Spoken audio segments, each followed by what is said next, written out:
Go back.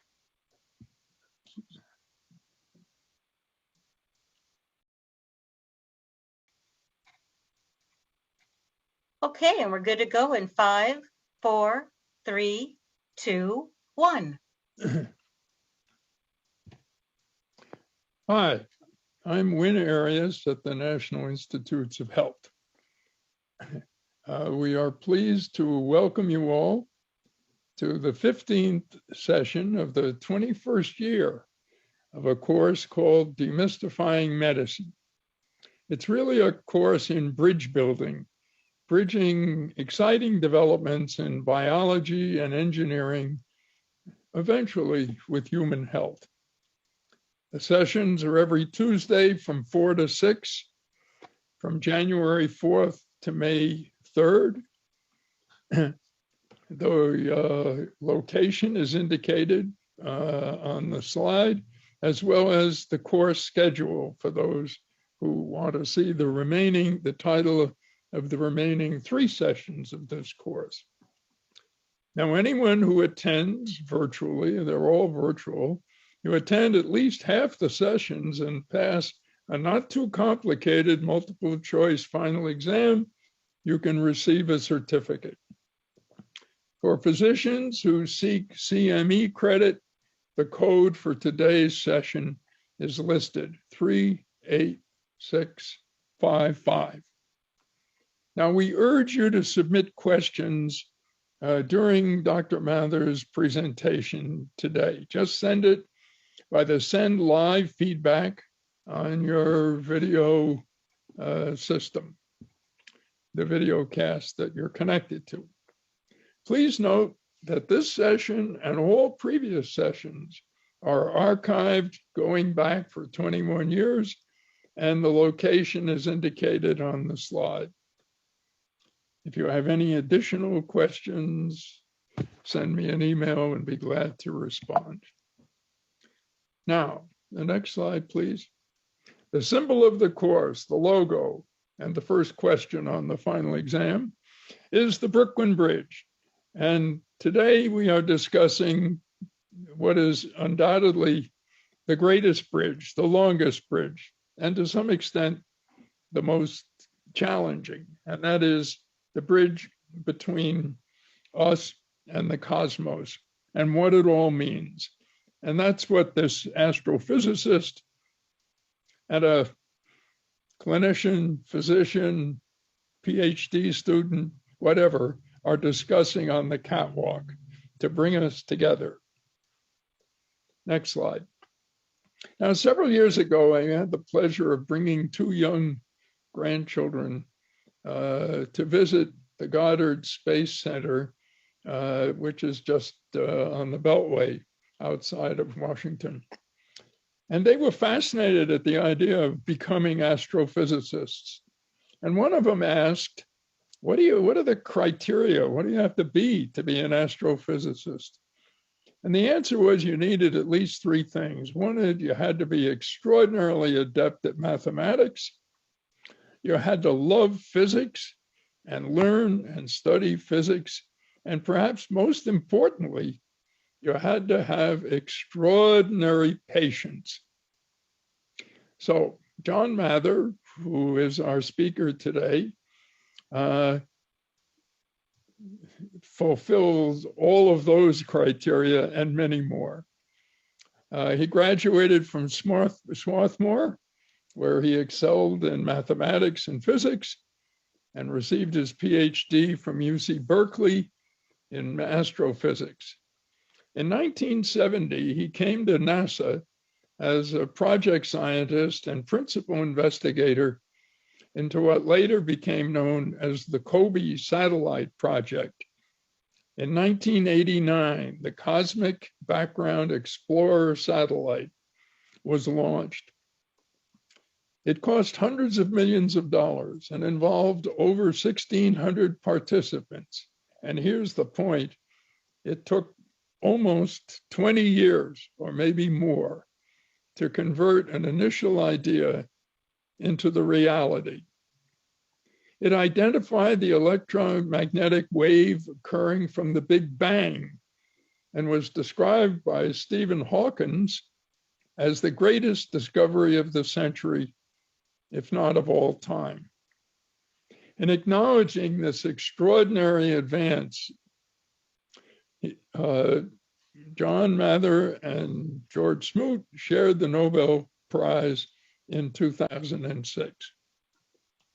Subsequently, John became the senior project scientist for the James Webb Infrared Space Telescope, which has taken 30 years in its planning and was launched on December 25th and now sits 1.5 million kilometers away from us.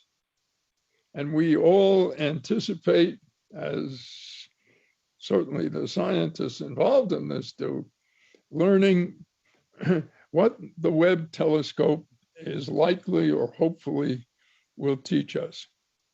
It is undoubtedly the most ambitious astronomy project ever attempted.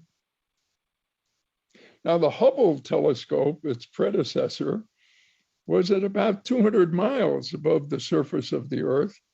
And when there were problems with its mirror, a rescue team made a house call and repaired it and returned to Earth.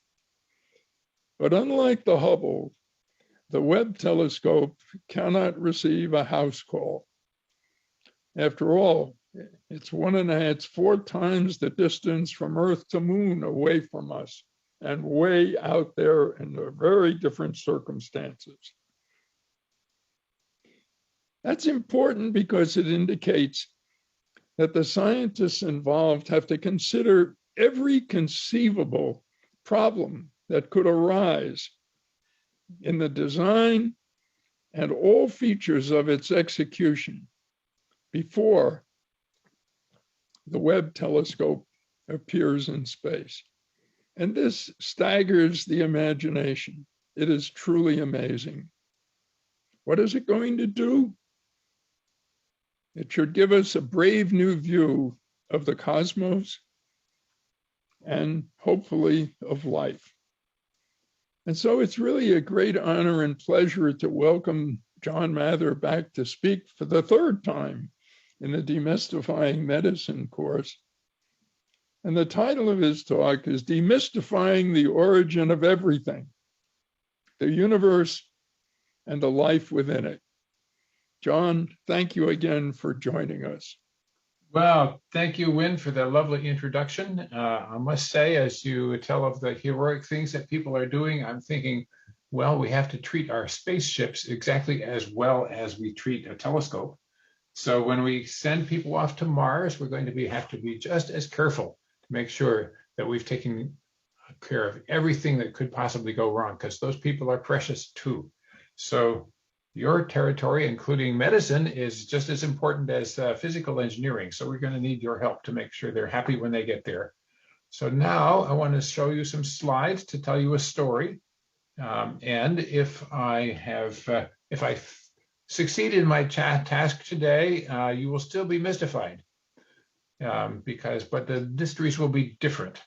So I want to tell you about the origin of life, at least current thinking, and what we might learn about it, and how that fits into the origin of the universe, if that even has a meaning. But at any rate, here we are. We're going to try it today. So please have your questions ready, because no matter what I do, there will be mystery here.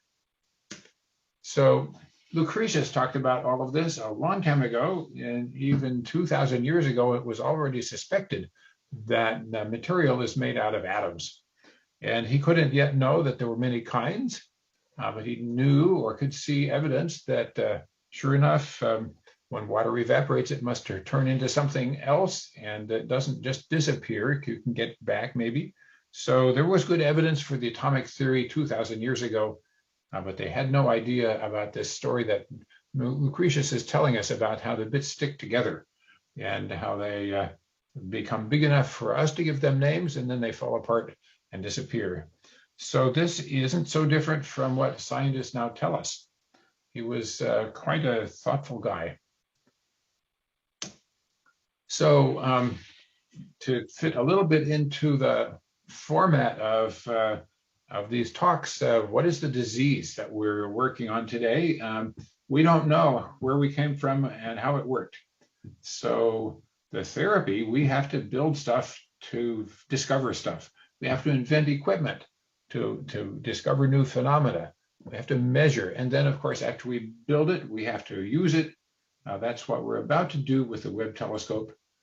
Something that we do after we get the observations is we say, okay, now I have an idea how it all works. Let me make a computer simulation or some other kind of simulation that says, well, that's how I think it works.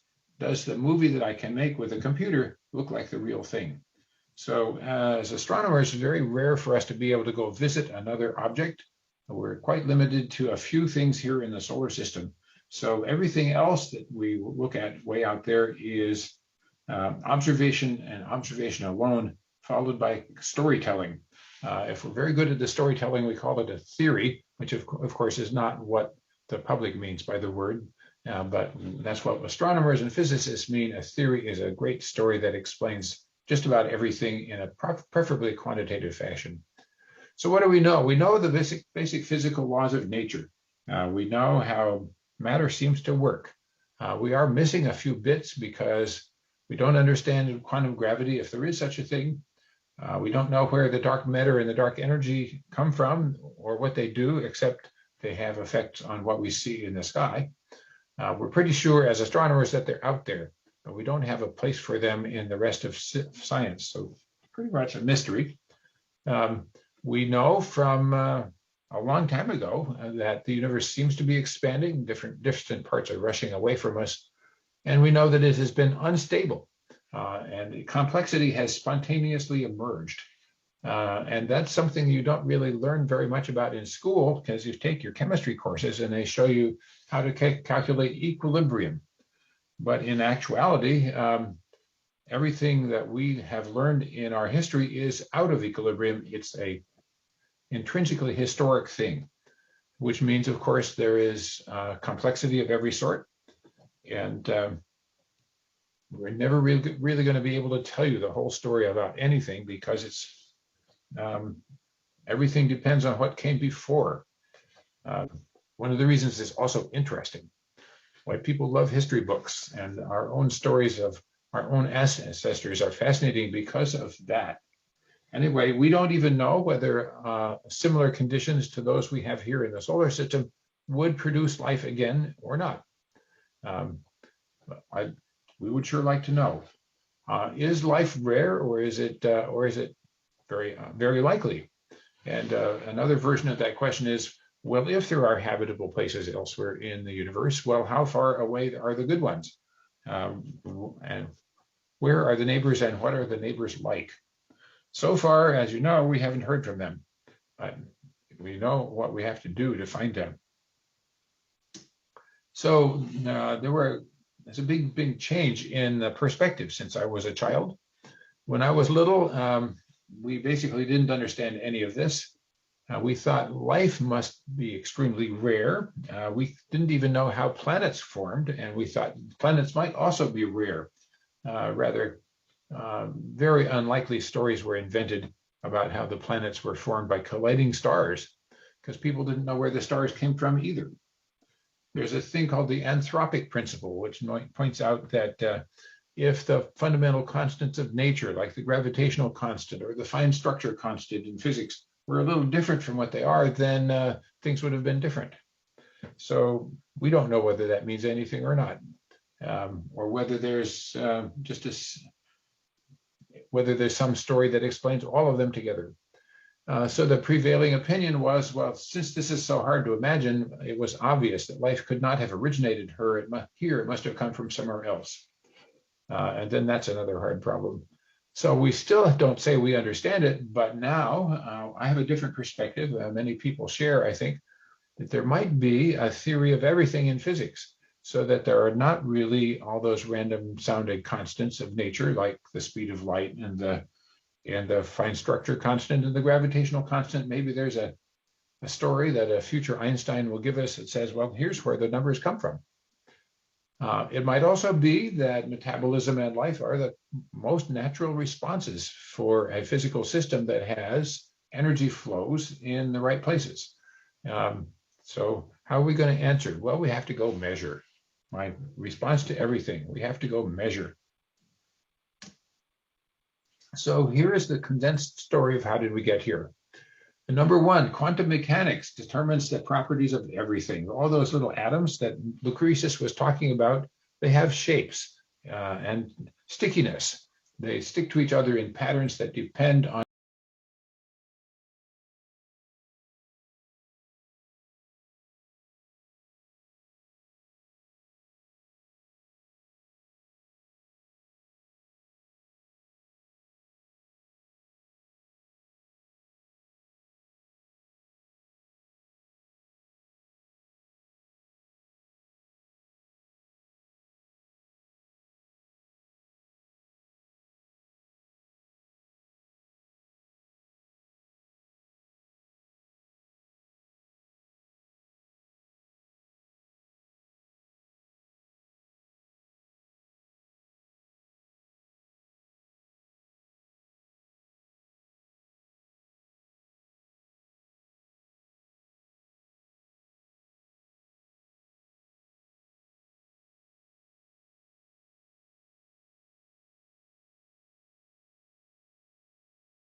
Okay, it's up, it's just not full screen.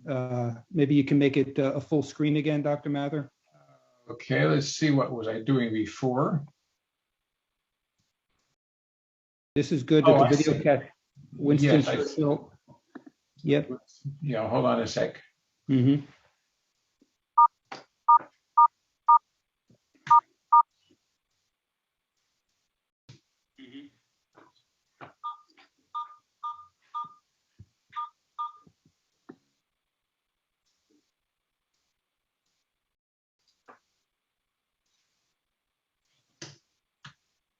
Yeah, Kim said the whole network got hit. Oh, my Yep. goodness. Well, my goodness, so we can't argue with that, but we'll be back. Yep. Well, I couldn't think of a better reason during a solar storm to have you on, sir. Ah. So how are we doing? Is this showing again the way you like it?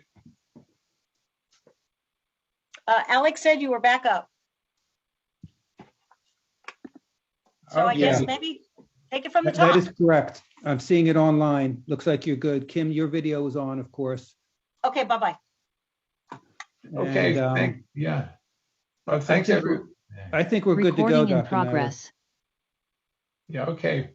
Well, thanks everyone for your patience. We didn't know how much we depended on our computers being reliable, and so we do. So let's see if I can do this right and get back to where I was.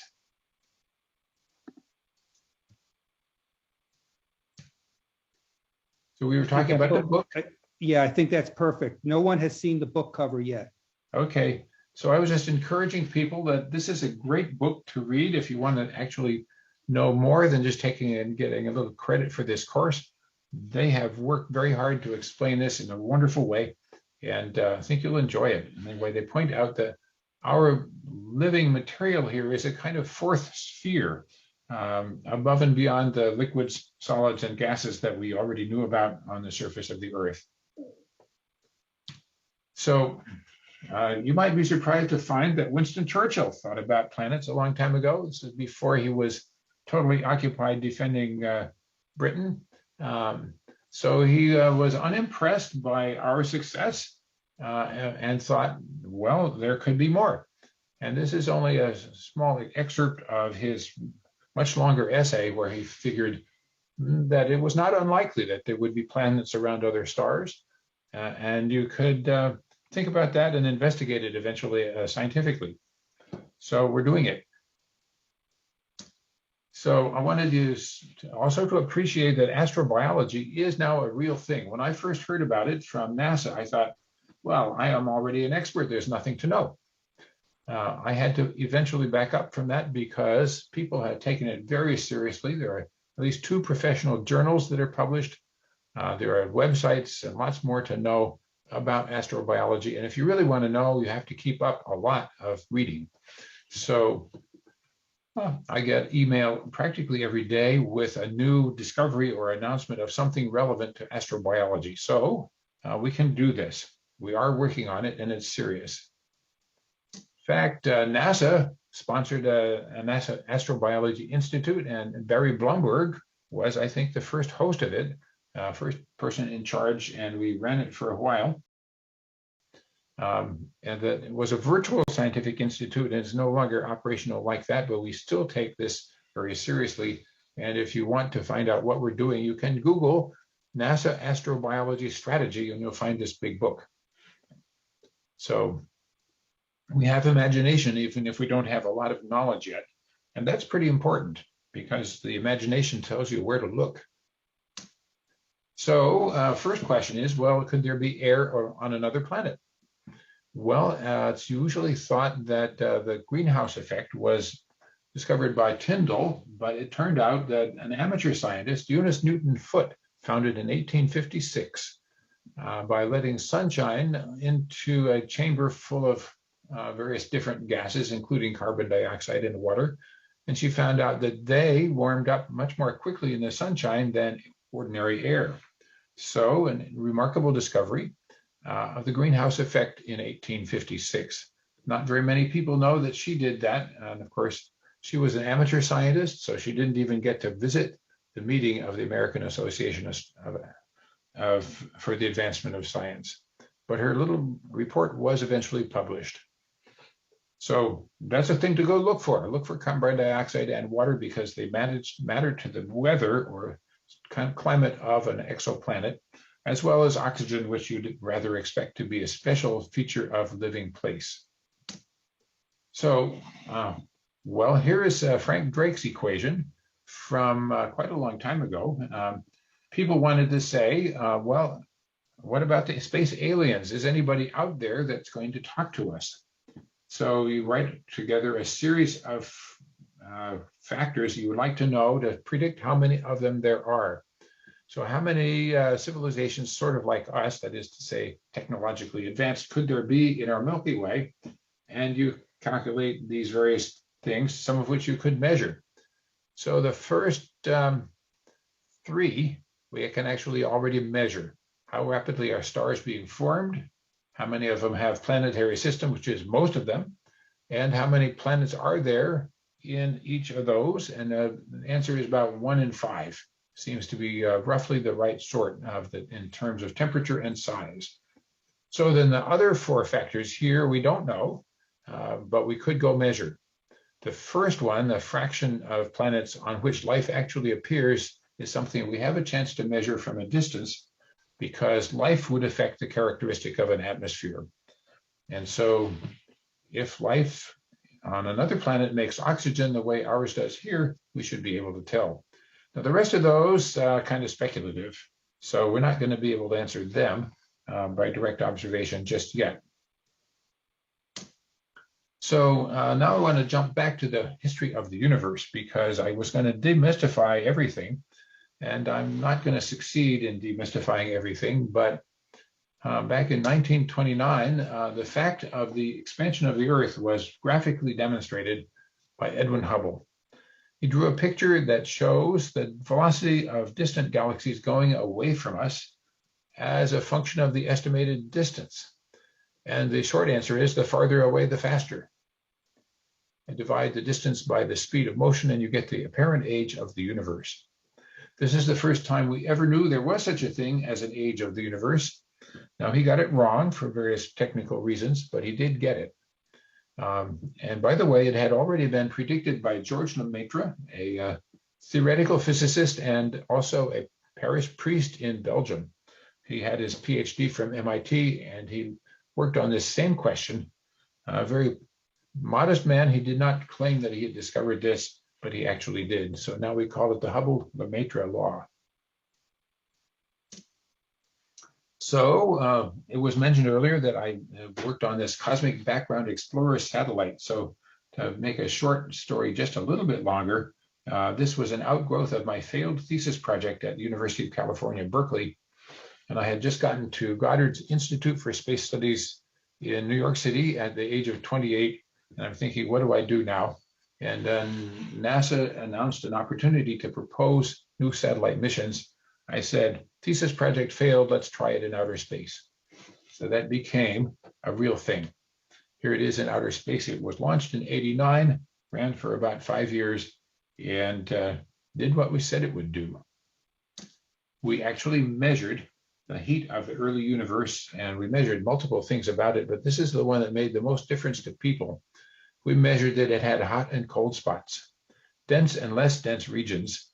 And this is a map of the whole sky just compressed onto an oval so you can see it. So now we have a statistical description of the early universe. If you believe this, you should be able to predict what happens next. And so we now have a much better story than we had in 1995 when we had this picture. We have extremely detailed measurements that are good down to 1% or 2% accuracy about everything about the early universe. How hot it was, how fast it expands, how much material there was in it, how much dark matter there is, how much dark energy there is, a whole lot of things like that. And we now have a story that says predict everything from that picture. So we're getting there. So it's still mysterious because why is the picture like this? That's going to be a mystery for a long time. At any rate, here's the short version of the story of the early universe. When it was young, it was very hot and very compressed. And although people talk about it was compressed into a point, that's actually a completely false statement. It was never compressed into a point, but that's not the right description of a singularity anyway. It was very compressed, and it was near a point that we call the first moment, but there was not actually a first moment. Just as there is no smallest positive number, there is no necessarily first moment of time. So it's a tricky description, but we've been misleading the public for a long time because of the way we talked about it. The universe is expanding into itself. It's not a giant firecracker. And by the way, there's probably not an end. Anyway, it's plenty mysterious, but it's not as bad as the firecracker description. So what happens then? Well, the galaxies grew. So this is a picture that was taken by Hubble telescope to try to answer the question, how did the galaxies get started? So it's a beautiful picture. It took us 2 weeks of pointing the telescope at a more or less empty region of the sky. And we saw thousands of galaxies in there. And most of these little specks are galaxies. A galaxy being 100 billion stars held together by gravity. And we loved the picture and we analyzed everything in it. And then we said, by the way, as far as we can tell, we are not able to see the baby galaxies growing from the first earliest objects. The Hubble telescope is wonderful and powerful, but it cannot see far enough out in space, cannot see far enough back in time, because number one, it's not big enough, and number two, it doesn't pick up the longer wavelength of infrared that would be coming from the most distant universe. So astronomers wrote a book. They said, well, the next step is please build us an infrared telescope that's even more powerful than the Hubble. So we did. Here it is. It's called the James Webb Space Telescope. It is now way out in outer space. It is a joint project of NASA with European and Canadian space agencies, and it has taken us forever. Our first conversation was in 1995, and now it's 2022.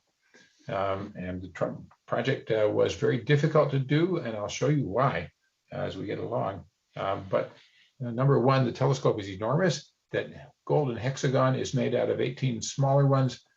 They're coated with gold because that's a good infrared reflector. And they are protected by the heat, from the heat of the sun, by a sunshade, which is as big as a tennis court. It is much bigger than the rocket. It has to be folded up and then unfolded in space. And man, oh man, is that hard. But it went up on the Ariane 5 rocket. It's a French rocket from South America, where they have a launch site in French Guiana.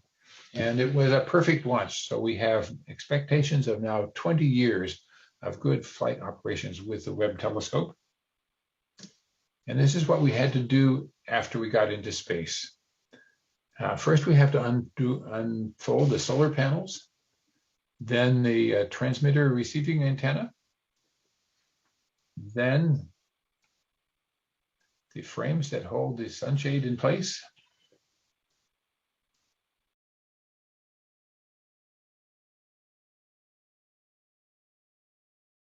this extremely complicated thing had hundreds of things that could have gone wrong.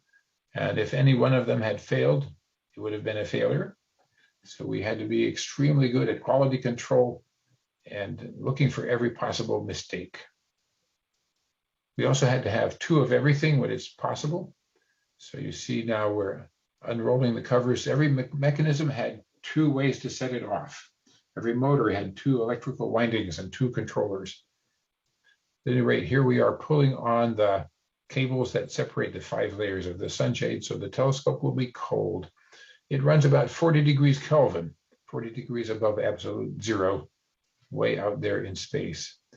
The last big steps here are unfolding the telescope, and that is, at this point in the movie, it's the final shape, but it's not the final temperature, and it's not yet been focused.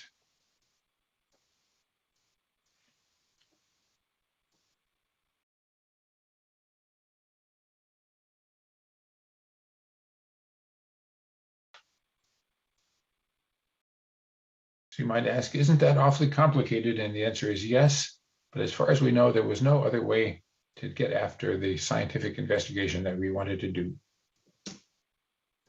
This is where we sent it. We sent it to orbit around the Lagrange point 2, which is 1 million miles farther out from the sun than we are. So it moves around the sun with us once a year. Combined gravity of the sun and the earth make it possible. Discovered in 1750 by Leonhard Euler. We got to focus the telescope beautifully. So we released this image a little while ago, and you see a very bright star. You see these spikes sticking out from the star, which just tell us that light is a wave, and it bends around those edges of the hexagons to form that pattern. We also see many hundreds of galaxies in this picture. And so this is a picture which has never been seen before. No, we've never had such a sensitive or powerful telescope as this. In fact, it is so sensitive that if you were a bumblebee, square centimeter gray object hanging out at the distance of the Earth from the moon, away from the telescope, we would be able to find you, but you have to sit still because we need a time exposure. Now, we were thrilled with this focusing capability. It's exactly as we said it would do when we tested the telescope in the vacuum tank in Houston, Texas, in the middle of Hurricane Harvey. So what are we going to look at? We'll be looking at places like this and many others. This is a picture taken with the Hubble telescope and the Chandra Observatory. It is special because this kind of object is part of our history. Stars explode when they're old, at least many of them do, and material is liberated back out into space. That's how it is that dust in space is created, dust containing the heavier chemical elements, up to at least the element iron in the periodic table. We have another process in mind for getting the even heavier ones. But at any rate, this is part of the way that you have a house to sit in, a computer to build, food to eat, is because stars like this exploded, sent their debris out into space to be recycled. So we are recycled stellar interiors. So we're going to look at the process of recycling in places like this. This is called the Eagle Nebula. On the left, you see the picture taken with Hubble, visible wavelengths, the ones you can see with your eye. And the dust is very important in this picture. It is making it possible for new stars to be born inside, but it's also making it impossible to see them. On the right-hand side, you see that the infrared capability of Hubble does let us see inside the clouds quite a bit.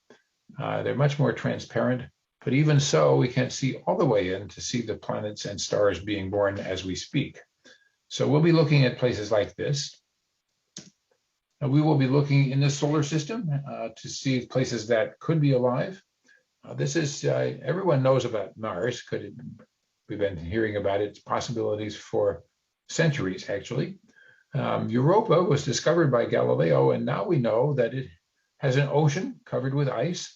And once in a while, water comes spitting out from the cracks between the ice blocks.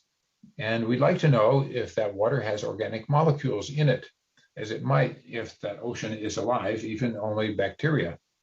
So we'll be watching it with the Hubble, we'll be watching it with the Webb, and eventually NASA will fly a probe to this satellite to say, well, can we fly through the jets of water and measure the contents of those water jets?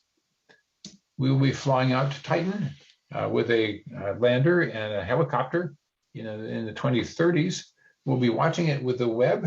And this is interesting to me because this is a place where nature has done an experiment with liquid hydrocarbons exposed to water and other chemicals for billions of years. And so if it's conceivable that life could exist based on liquid hydrocarbon solvent as compared to liquid water, this is a place where it might turn up. Do I think it's there? Not really, but we have to look. And we can watch this satellite with the Webb telescope and see the molecules in its atmosphere from here. We will be looking at Enceladus, which is another little satellite, and it has another ocean covered with ice. And once in a while, we know that water comes spitting out of this one too. So another place to go looking for signs of organic chemistry in the solar system. we will be looking for planets around other stars. So a few stars have planets where the orbit is just so aligned that the planet goes in front of the star. And when this happens, we can analyze the light of the star and see how much of it goes through the planet's atmosphere, if there is an atmosphere, and we can tell. So in particular, we'll be looking for small planets, Earth size, that it might be about the right temperature to have liquid water on the surface. It is thought we might find such a thing, and we're certainly going to go look. Well, naturally, we'll be looking for bigger planets as well, but this is something that's very close to people's hearts because there's a chance there's life on a planet like that. Now, it's not a very nice place to live because the star is cool and it's always blasting away with storms that could tear the atmosphere right off a planet, but nevertheless, we should look. So here's an example of how you do this. You take a spectrum. You divide the measurement of the spectrum of this planet when the planet is in front of the star by when it's not. And so the ratio tells you how much of the starlight is being absorbed by the planet. And we see in this picture that water vapor in the atmosphere of that little hypothetical planet would quite clearly be recognized in a spectrum that we could get. We'll see what's there. We'll try it. Here's another similar observation that says at wavelength of 4.3 microns, we might see carbon dioxide. It's a very difficult, long observation, but it's not impossible. So we have a big program to do this. We even have the ability to look at some bright enough planets by direct imaging. We'll see a little dot next to the star. So we'll be doing a little bit of astrochemistry. We'll be looking at those molecules, which are pretty interesting, that are actually in space between the stars. There's a list of about 100 different molecules that have been found by radio astronomers. And they're pretty important for our story because they tell us what are the initial conditions. How is it possible for carbon, water, and other important chemical constituents to arrive here in the solar nebula and be available for producing planets with our kind of conditions. So what is going to happen next? Well, of course, the Webb telescope is not the end. We certainly hope. Every 10 years, the National Academy of Sciences does a study for astronomers, and I call it a science party. They write a book that's several hundred pages long that gives their reasons for what they recommend as the next big projects to do. So the top winners were basically combined to say we need a telescope that's about the size of the Webb telescope, but much more accurate. So it would be capable of picking up the light from a planet like Earth orbiting a star like the sun, which is a very difficult challenge, but they said we should do it. So if we do actually do what they say, then maybe in the 2040s, we might have a telescope going up that could look at other little Earths orbiting around other stars like the sun. Much more interesting than orbiting hostile little red ones. So it's possible, but we have to have patience and determination. We can even look to see if those planets spin. So somebody studied, well, if you were to watch the Earth from a distance, the brightness would go up and down over the course of several days. And you might be able to interpret that and calculate whether there's a surface feature or there are continents and oceans on the Earth. And so that's a pretty important thing to be able to do. We cannot do it with the Webb, it's too hard, but we will eventually be able to process pictures like that. In fact, observations were made using a telescope looking back at the Earth that was not ever intended for this purpose, but you can reconstruct a sort of map of the land and water on the Earth based on these curves. So you could detect oxygen from a great distance.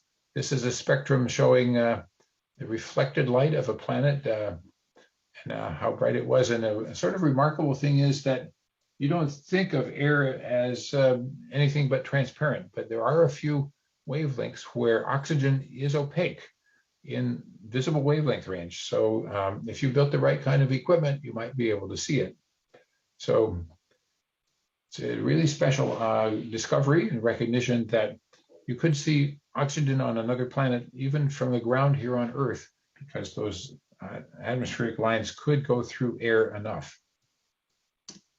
So what are we going to do next, even after the Webb telescope? Well, I should tell you that astronomers are also building giant ground-based telescopes. The one that's farthest along is the biggest one. It's the European one on the right-hand side, 39 meters across, which is more than 6 times the size of the Webb. So anything you can do from the ground, they will do from the ground. It's brilliant engineering. The other two are American-led, and they're not as far along, but they're coming. So I just wanted to wrap up with a point that if you could get a telescope like that, and if you could fly what I'm calling a star shade and cast a shadow of the star onto the telescope, you could see an Earth orbiting another star in an exposure of 1 minute with that telescope. So it's not easy to do. We do not know how to construct that star shade. It needs to be about 100 meters across. But NASA has sent me some money to spend on figuring that out. So it's not impossible. It's only really very difficult. So if you could do that, we would be able to get spectra like this. And the one that matters to us today is the one in blue at the bottom. It shows that we would be able to detect water and oxygen from their effect on visible wavelength radiation with a telescope on the ground. So it's not impossible, just really difficult. So to wrap up, people always want to know, what about the neighbors? Can we talk across the galaxy?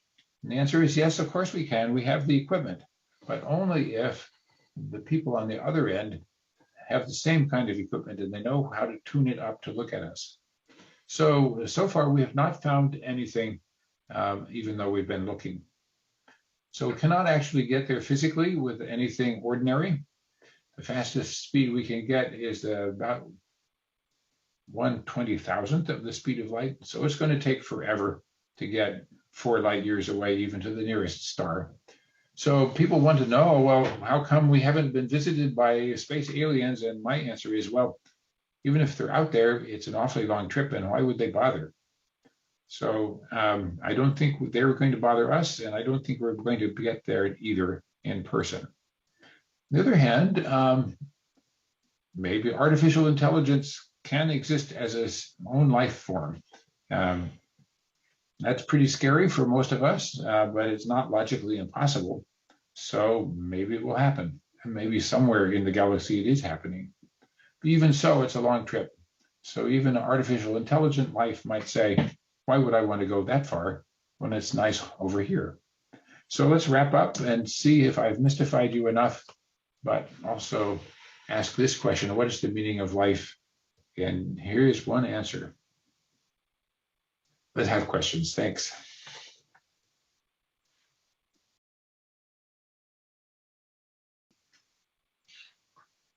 Well, John, thank you enormously for, oops, there we go.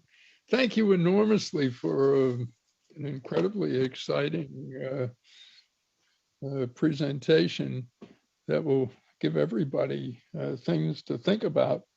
Now, quite a few people have been thinking while you've been talking. I would like to begin by noting that your last slide reminded me of one of Lou Thomas's marvelous essays on how can we best communicate with presumably intelligent life out there. What should we be sending? And Lou suggested, as was in his style, that we should send Mahler, Mozart, and Beethoven. Mm-hmm.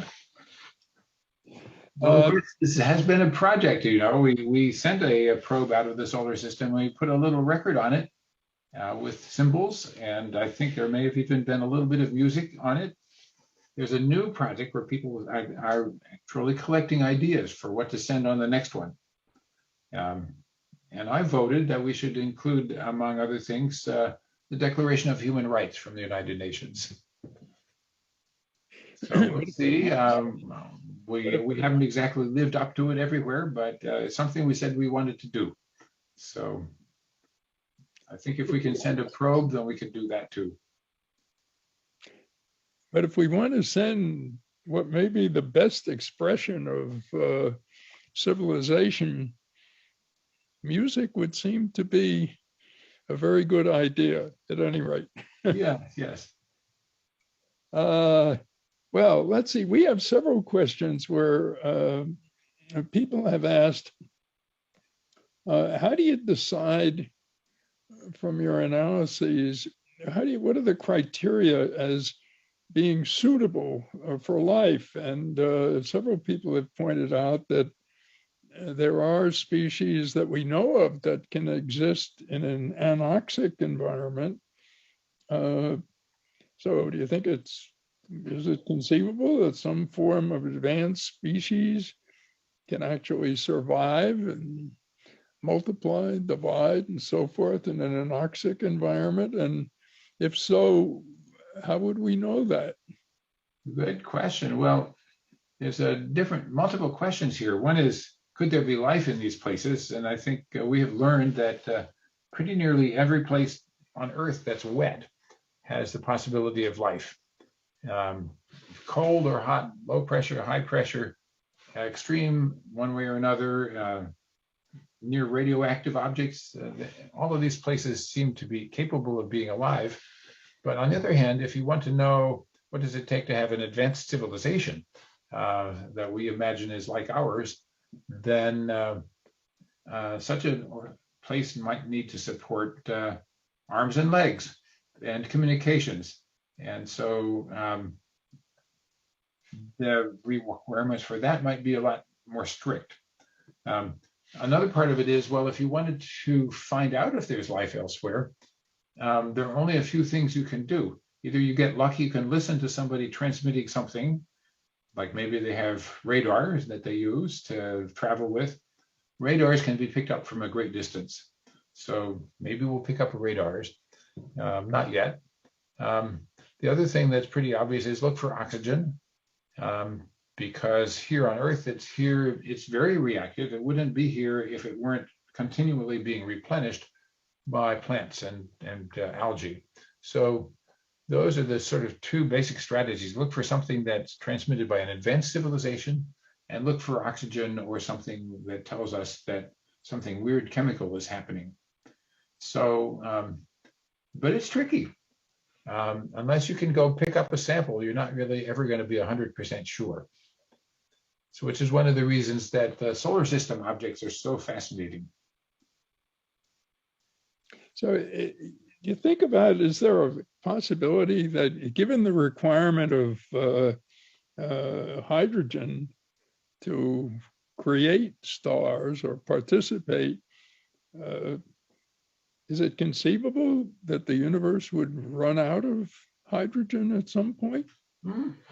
Actually, it is. But a question of how long do you have to wait for this to happen?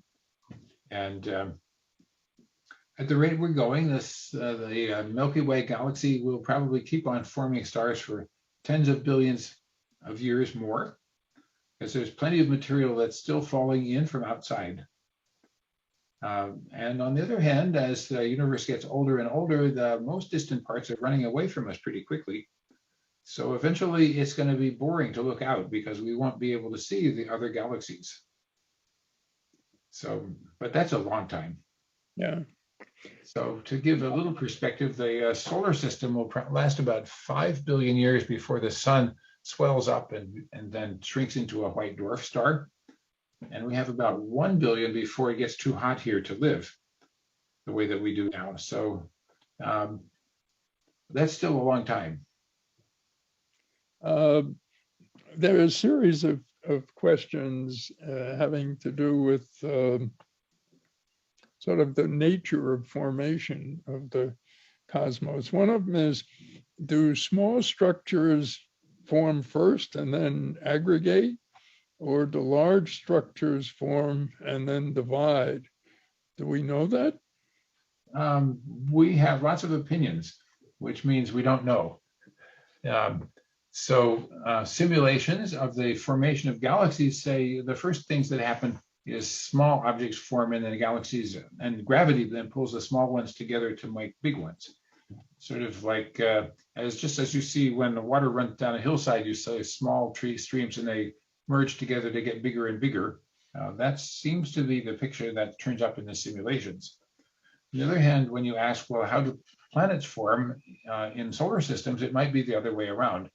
It might be that there's an instability in the gaseous system that says, well, here it is, it's just going to go oomph and turn into a planet. So we don't know that one. So we're still trying to find out. There was another question. Prior to COBE, it seemed there was vigorous as to whether the Big Bang hypothesis or sort of the, what do they call it, the escalator idea that things are constantly being formed and degraded and formed and degraded was there. And the Big Bang hypothesis was certainly put on the map in firm form by the COBE study. But is it possible, is it likely that the steady state turnover business occurred after the Big Bang? Oh, my goodness, you're asking a pretty tricky question. Just to back up a little bit for people, before the COBE mission was flown, there was a pretty popular theory that said, yes, the universe appears to be expanding. It is expanding, but it appears to have an age, but it actually is fooling us. So that idea said the universe is continually being replenished by the formation of new material. And that was called the steady state theory. And the people who believed in that one actually never gave up, but they died. So the young people don't believe that one anymore.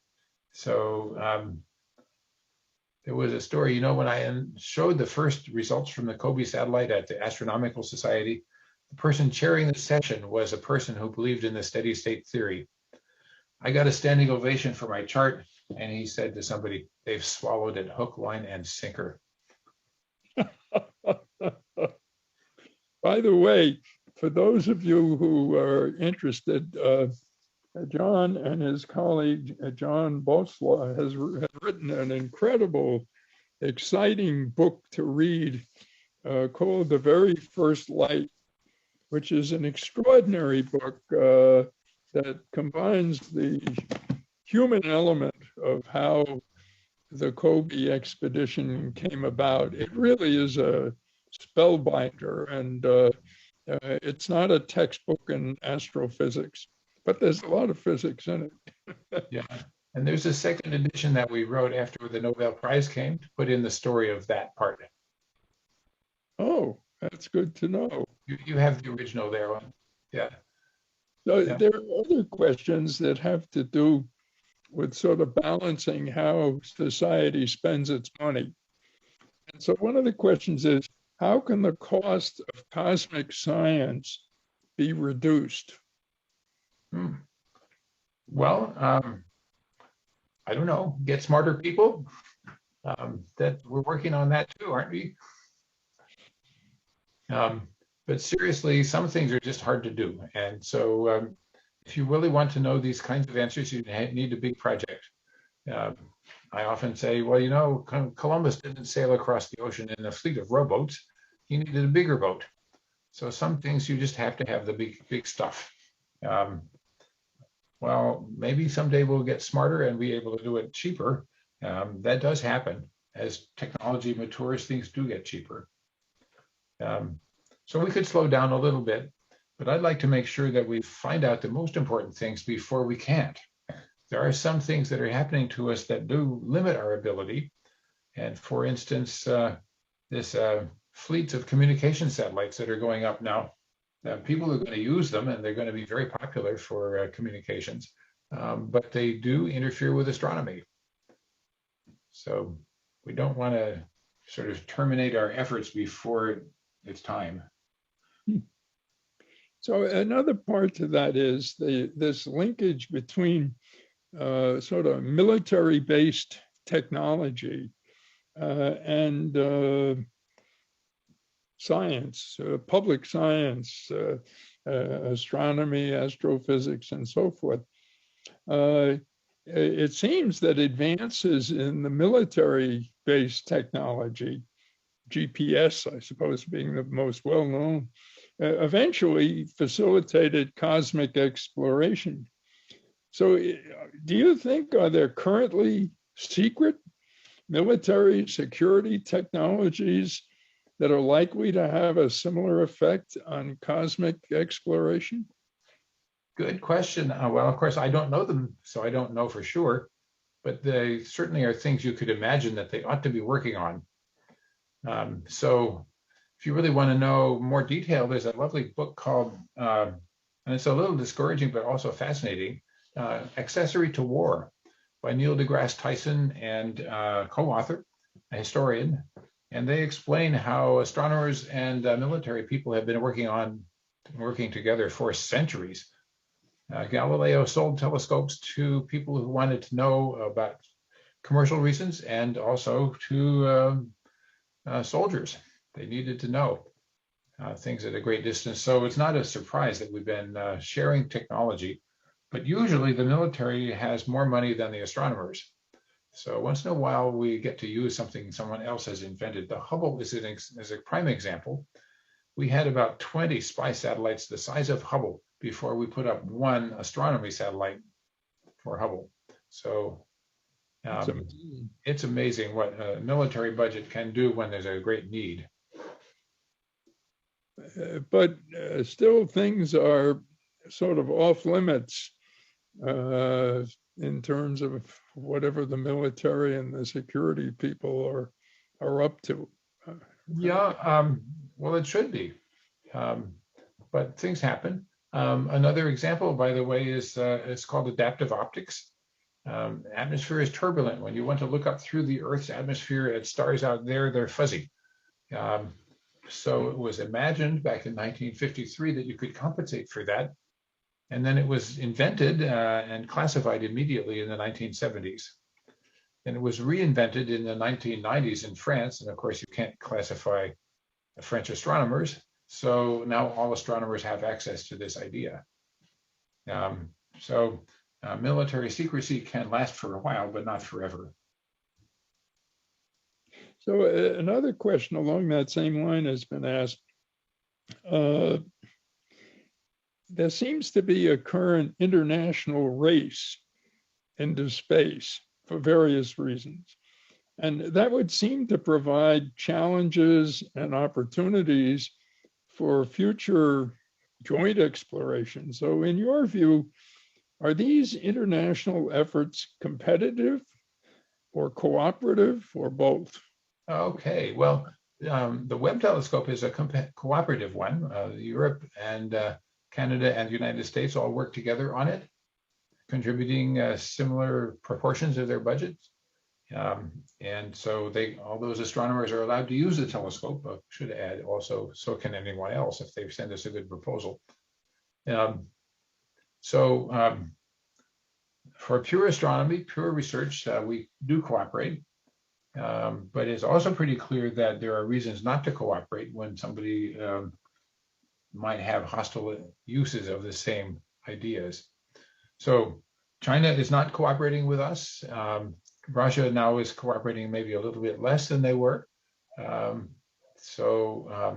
But China has turned out to be a very rapidly growing space power as well as scientific and medical power. So they have their own space station, they have their own astronauts. They've sent probes to the moon, and they are doing wonderful and brilliant things. So they're wealthy and intelligent, and they can do an awful lot of powerful things. So I think, one of the reasons we do stuff in space is it's a demonstration of the power of our economy and our system. So we didn't do Apollo just because it was fun. We did it because it was a demonstration to the world that don't mess with the United States at a time when the Soviet Union was quite a threat. So we didn't have to kill anybody to do it, although several of our astronauts did die in a terrible accident in Apollo 1 on the ground. But it was pretty scary, pretty dangerous, and we didn't shoot anybody.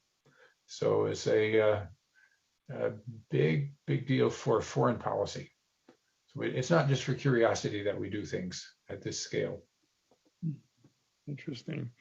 So when the Challenger exploded, did you fear that Kobe would go back into the warehouse? Good question.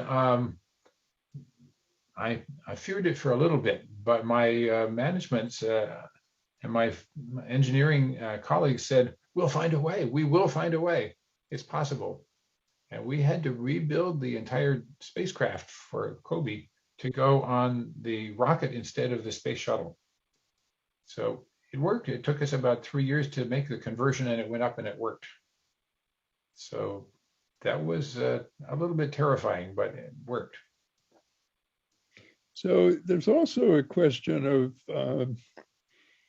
what did you think of? What did you do at times like when Kobe or Webb finally blast off into space? Well, in both cases, I thought, well, I've done everything humanly possible that I know how to do. So I'm not going to worry, but I'm just going to cheer when it works. And so I was calm, completely calm, sitting here in the living room watching the Webb telescope go up. When I watched the Kobe, I wasn't so calm because my whole personal life had been involved in building that. So I was kind of nervous, but I did know there was nothing I could do at that point. It's interesting.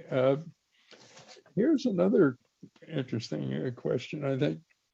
By virtue of your work and that of the whole field of astrophysics and biology, has astronomy and astrophysics become a hot area for students and young scientists to enter and study? Well, yes. We have a huge increase in interest and attracting young people. For instance, I have a project over at Goddard to work on orbiting guide stars to help get better pictures. And we had 800 students apply for that one position. So it's attractive. A lot of people want to go into this. And people that do, they will learn something valuable. Most of them will not end up being astrophysicists, but they will always be employed doing something exciting. Maybe they'll be inventing things for you. We like to invent things. So is there an active high school or college educational program that NASA is involved in for other groups? Yes, we have a very active internship program for the summer and some interns during the school year. Some high school interns come. So yes, we do. Is there, but I mean, does this reach the whole country, or is mainly the Goddard space? It's a NASA-wide program, and Jet Propulsion Lab has its own, because they're not quite NASA, but almost. So, and these days, of course, with COVID, everybody did things remotely. So we have people scattered all over the country working with us and come to meetings, several times a week to work together. So it's quite remarkable what we've been able to accomplish without getting on airplanes. Oh, here's one. Somebody writes, in your wonderful book, The Very First Light, you wrote, quote, "It's just as likely that the real truth about the universe is so complicated or obscure that we cannot discover it or recognize it, even if we encounter it directly. Question, Have advances in astrophysics and astrobiology altered this view in any way?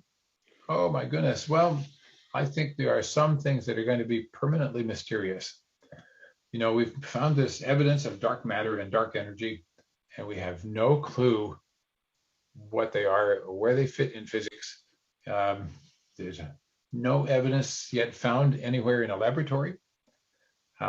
Astronomers have the only evidence so far, and you know, what if we've got the wrong picture? So there's a possibility we will never know that. There's a possibility we will never find this theory of everything that people want, where all the laws of physics are tied together in one giant package. So there's a possibility. And of course, when you think about history, history is very dependent on what came before. So, you know, if the asteroid that wiped out dinosaurs had been a few millimeters per second different billion years ago, it would have missed us by a mile. So our history wouldn't be here. Maybe dinosaurs would have intelligent descendants having a conversation like this. I have no idea. So there are some things that are permanently off limits. We cannot predict the complex things. They're too complex. We can predict that there will be complexity, but we can't tell you what the content will be. So if NASA were to be, I guess the popular expression is a rich uncle, what projects would you like to see take place? Oh my goodness, I like the ones that the fellow astronomers wrote about in their book. I mentioned, I think, that we do a survey every 10 years, and it's brilliant. If you would be able to do what it says there, you would be thrilled. So let's do that. And it's actually good for several decades. It'll take us a long time to do what it says there. So 20, 30, 40, 50 years it would take to carry out everything that book says. So when we do that, we might actually find life on another planet. We have a question that was just submitted. Let me read this to you. Going from before life on Earth to now on Earth, how much has life on Earth contributed to increasing entropy in the local universe compared to what the entropy increase would be without life on Earth? Wow. Oh, my goodness. What's a quantitative question, but I don't know how to answer it. The entropy that we add to the universe by doing what we do is probably very tiny compared to the entropy that's already going. So we're, as some people say, life is a skin disease on the surface of a planet. So it's a very, very thin layer, a very small amount of material involved. Nevertheless, we living creatures have changed the geophysics of our planet with completely changing the chemistry.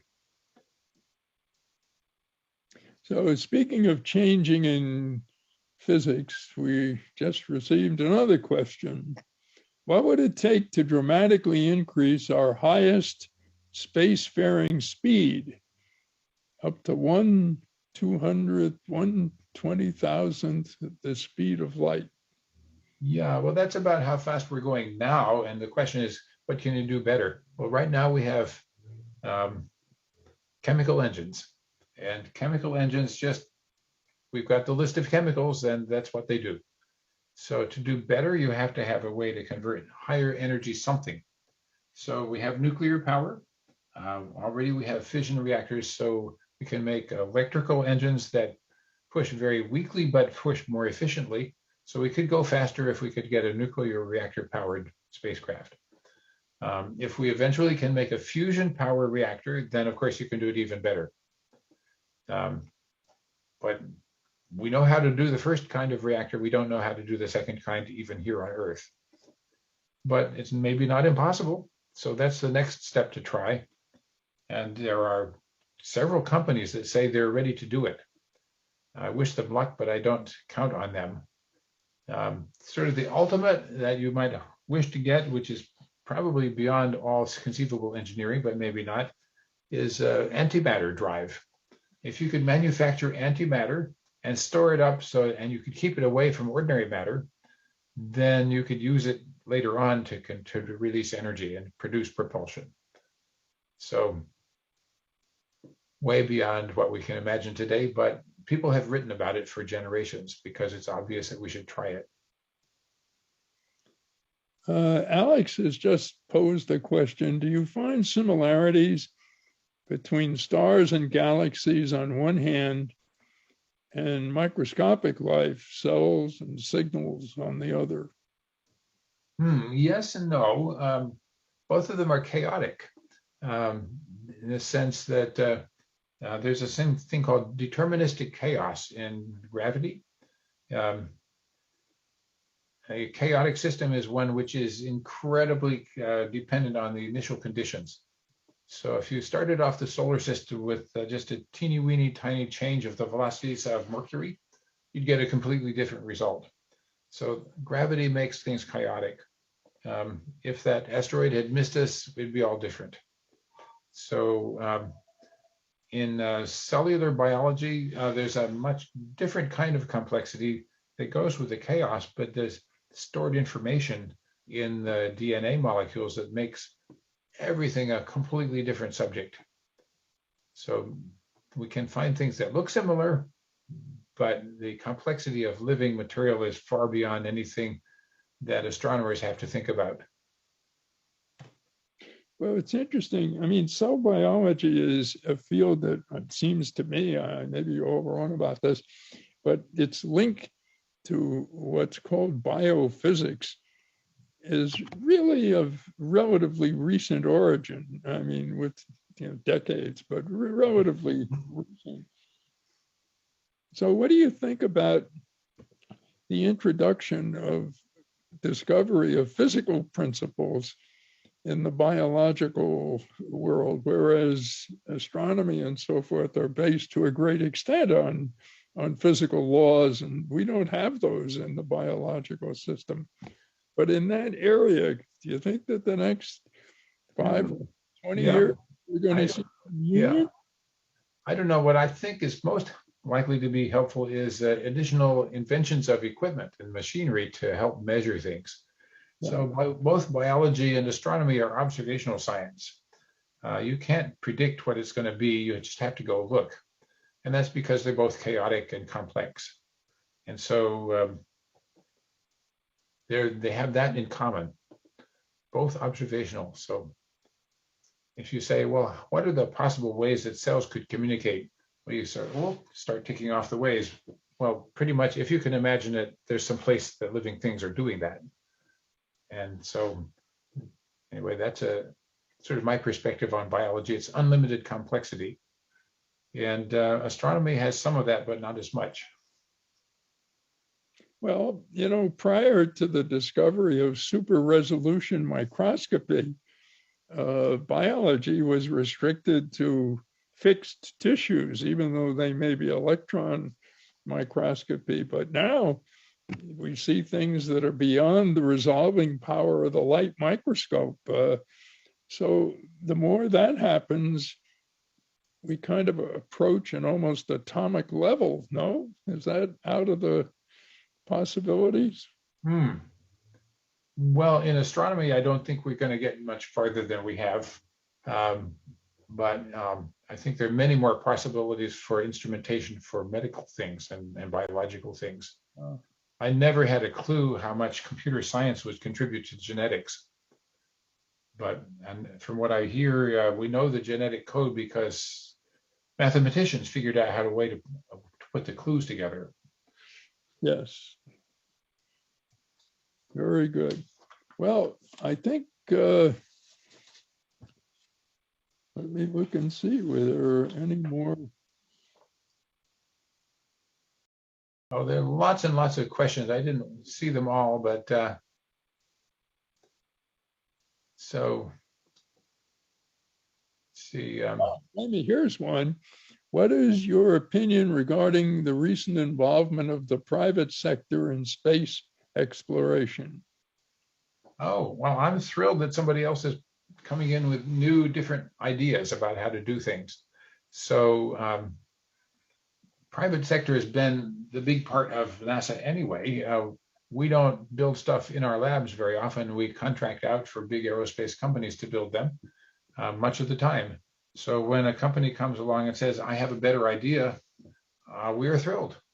So if Elon Musk can build a Starship that cuts the price of a launch as much as he said it will, we are thrilled, because we're spending an awful lot on rockets that go into the ocean. How about if they don't go into the ocean, they come home and you fill them up again? So I just watched a video of his Starship going up and coming back down. That's really different. So it's not only the private sector, but also new ideas getting into the private sector. Good. Here's another question. If Webb were in the vicinity of Proxima Centauri and was looking at Earth, would it detect biosignatures? Actually, no, unless the Earth were just oriented differently. The reason being that from Proxima Centauri, the Earth would not go in front of the sun. So we'd never, and it would be even hard to detect even if it did. So the Earth is too little compared to the sun for this to be an easy project. So on the other hand, another telescope, a much more powerful future telescope, would be able to see it. So when we get those future telescopes, we will certainly be pointing them at Proxima Centauri and at Alpha Centauri. We're even going to point the Webb at both of them, Alpha and Proxima Centauri, because why not? We would be thrilled if we found something, and we wouldn't be too surprised if we didn't. So it's definitely worth trying. What do you think about the possibility of silicon-based life? Okay, well, there are two possibilities there, obviously. One is biochemistry based on silicon. And so far, people keep coming up empty. Silicon just doesn't make chain molecules with the equivalent of DNA, as far as I know. The other possibility is, well, about electronic silicon life, digital computers that are expanded in their capabilities dramatically. And I'd say there's no law of nature against it. But then it's a question of, is it likely? And so I don't know. I'm impressed by both possibilities. It could be possible and still very unlikely. Someone has asked whether you believe in the likelihood of extraterrestrial life, and if so, what would it be like? Oh, yes, it does seem to me very likely that it's elsewhere. And then if the conditions on another planet are similar to those here, that there might be life forms with similar configurations. So for instance, even if there's a completely separate original story for them, if life forms get to be complex enough to have legs and eyes and a mouth, wouldn't they have to eventually have the same functions that legs, eyes, and mouths do here? So, and if the gravity on a planet like that is similar to ours, the proportions might be similar. So I think there are reasons for this life forms to end up looking similar, even if their biochemistry is pretty different inside.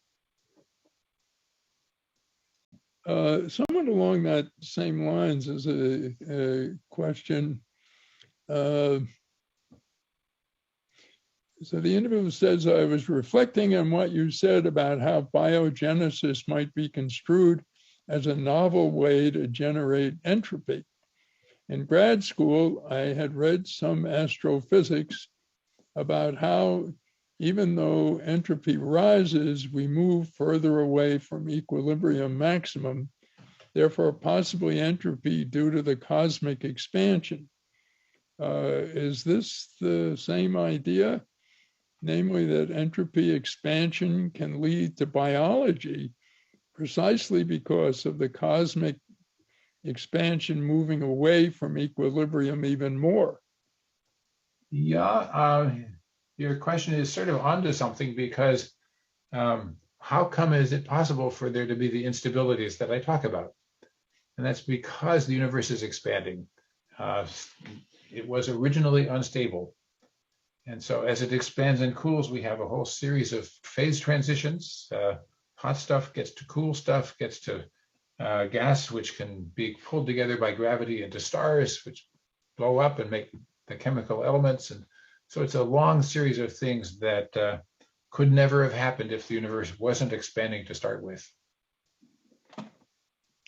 What's your personal view on which galaxy is more likely to have life? Oh, I think they're all likely to have life, unless there's some reason to be extinguished after it forms. So, for instance, you could say, could life occur near a black hole or a quasar? And yeah, maybe, but it would have to be protected, because there are some very nasty kinds of places where the radiation damage would be very rapid. There may be a reason why the solar system didn't even form until 9 billion years into the expanding universe.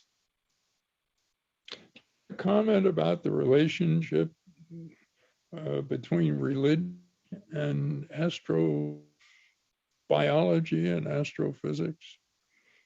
Yeah, well, it's an interesting question. The philosophers are asking me my opinion also. So I'd say there are so many different religions that I can't comment on the religion part. But I can say,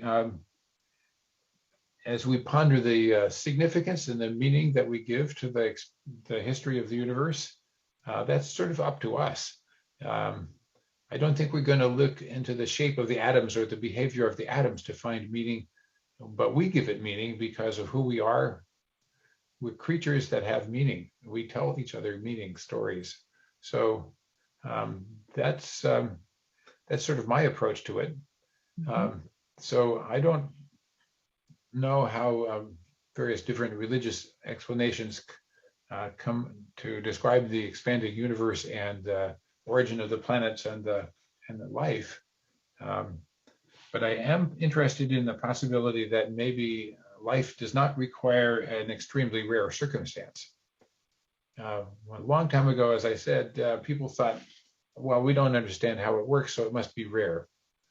And I think that just was wrong. We don't understand how it works, but it could be everywhere. It's just as good a conclusion. Mm-hmm. How long do you think we will wait to see ideas about galaxies having life using the Webb telescope? Is there any approximation about that? Oh my goodness. I don't think we're going to find signs of life with the Webb telescope because it's too hard. And we did not design it for that. We can get lucky and find signs that some planets might be hospitable, that they're not too hot, not too cold, and maybe they have air with water. That would be a good sign. It would say that planets where life could exist are not so impossible. But the search for evidence of life is really hard. So that's why we wrote a big book that's going to take decades to implement. You did have a long time to find out the answer to your question. No. Well, you did mention that finding water might lead NASA to direct a satellite or a probe to examine the content of that water. Has that been done before? We haven't flown a probe through a water jet on purpose, but we have had chemical instruments on the landers that we sent to planets and to Titan. So we do our best to make a big instrument small so we can send it. So we have gas chromatographs that we send to Mars, and we would send them, of course, to Titan. I don't know if we can yet, but that's clearly a place we would like to examine the chemistry. You mentioned in your talk, here's another question, that in the whole project of the Webb that there were two options for doing almost everything. Did you ever have to use the second option? No, we didn't. I am so pleased that we didn't have to try the second thing. Everything worked right the first time. But you have to have it because, if you don't design it with that in mind, then you're just not thinking enough. So my view is if you do not test a thing, it will not work. It's just not a matter of chance. It just will not work. So you have to do it. Well, so there's also an inquiry. Eric says he's a big fan of the show How the Universe Works. Is this show useful in bringing people to astronomy? Well, I don't know the show, but shows do matter. I remember I read in the New York Times that the Big Bang Theory TV show was responsible for doubling the enrollment in physics courses. Isn't that interesting? So, it's not impossible. It could be true. And by the way, I wanted to also say that more and more young women are coming into astronomy. It's a good subject, and people are making a lot of progress. And NASA has gone out of its way to make it easier for women to compete just as well as men. So for instance, when you write a proposal to use the Webb telescope, you have to write it in a way so that we do not know who you are. So no extra points for being a guy. And the result is that young people, graduate students, are actually being chosen as the ones responsible for observing something with the Webb telescope. So we do not know you're a graduate student, and we choose you. So it is working to give equal opportunity to everyone as much as we can. Wow. So people have asked, what's your next project? Oh, well, I have a couple that I'm working on. I think I showed you very briefly the idea of the orbiting star shade.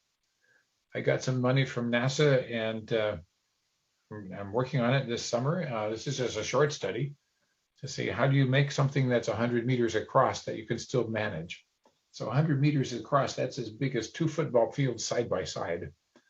So I have to get this thing to be light enough to be pushed around and stiff enough to keep the right shape. So I don't know how to do this. So that's one idea. The other one is orbiting lasers to shine down on telescopes on the ground to get better images from telescopes on the ground. And we're currently working on that, and lots of other people are starting to take it seriously. So it's a hard project, but it's not as hard as a space telescope. So that's my current best shot at something that we'll do next. Who decides at NASA what's to be done? Oh my goodness. Well, of course, it's never simple. If it's a small thing, then we do it by proposals. We send in proposals. There are review committees. They say, yeah, that's a good idea, or that's too expensive, or they don't know what they're doing. So you're lucky if you get chosen for those things, but we do that all the time for small things. For really big things, it's a whole other process because Congress cares deeply about that.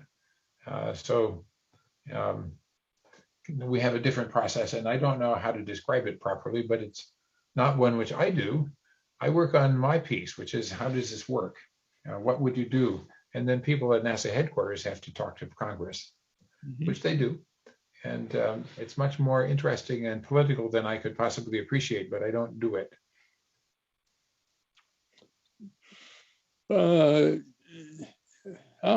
We just have a new question. Kim asks, has anything been found on Mars with the new rover that's of particularly exciting interest? Oh, well, I'm not following the work of the new rover very much, but I'm really impressed at the engineering that they've brought to it and the various kinds of drills and things they're using to find out what's out there. So I guess what I can't really answer is what's new, but I know there's been a recent surprise that they picked up Mars quakes, and they also measured changes of the sound speed on Mars. I don't think that was with the rover, that one, but we have more than one piece of equipment out there.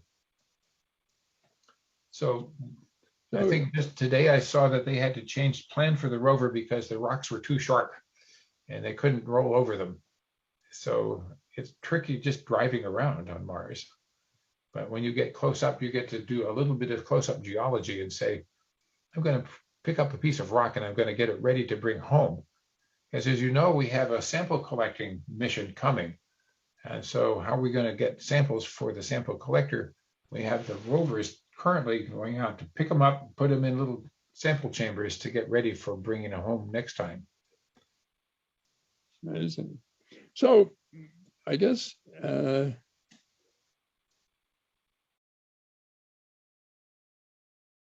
Chris has added the rover MOXIE made oxygen from CO2. Yeah, that's right. It's a small chemical laboratory. Put in electricity and carbon dioxide and get some oxygen out. So if we can do that, then of course this is a precursor to a much bigger project. Get breathable air, get resources on Mars to be able to breathe, and eventually to be able to build a rocket that can come home from the surface of Mars. Right now, we don't have that ability. It's too hard to get the fuel out there to lift off and bring a big object back from Mars. We're going to do it for small samples, but not for a person. So one of your colleagues had advised my grandsons years ago that the requirements to have a career in astrophysics had to do with math, physics, and unbelievable patience. So if a student today in 2022 is interested in a career in astrophysics, what would you suggest are the requirements, or how should a person go about it? Well, I would say slightly a different emphasis. I would say a person needs a great deal of curiosity to back up the patience. If you really, really, really want to know, then patience is the result. And then you develop the ability to do the math and physics. You see, well, that's what I need to do to answer this question, math and physics. Patience, but driven by the urge to know is, I think, the coolest thing. Which you have too, right? You're at NIH because you want to know things about people, health, biology. That's one thing in common with biology. It's complicated, it's tricky, it's interesting, and you can never get to the end of it. Sean has just asked, what could Webb tell us about black holes? Okay. Well, we will be watching some of them because how do you watch a black hole? Well, things fall into black holes, and when they fall in, they can compressed, very hot. They send out light that we can pick up.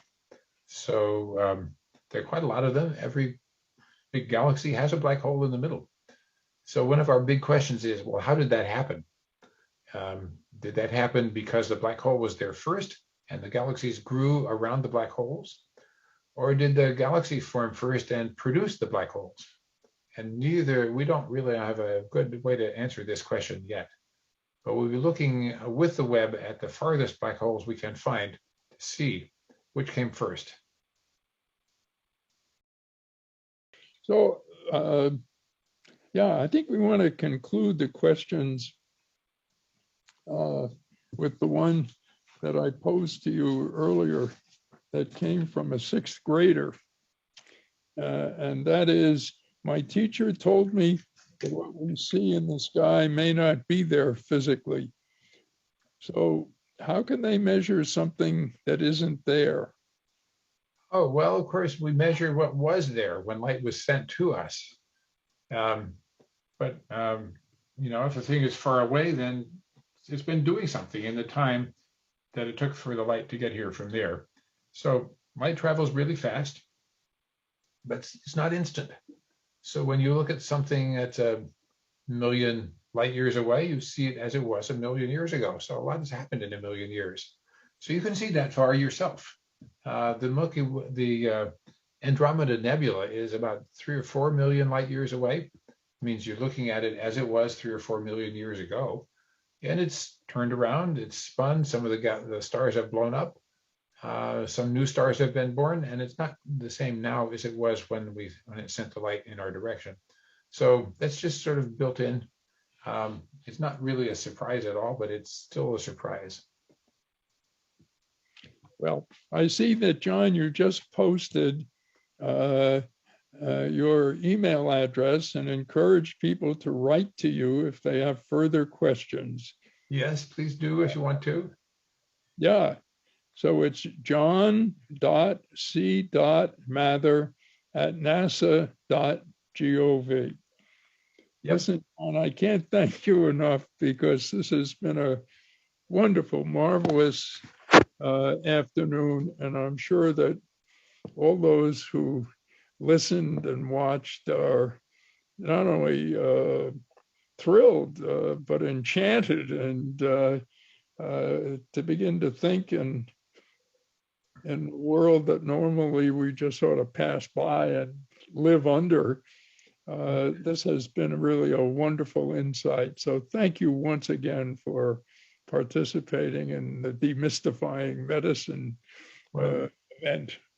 And it's really been a great pleasure. Thank you. Well, thank you, Win. It's a pleasure for me, and I hope you are still a little bit mystified. Great. Thank you.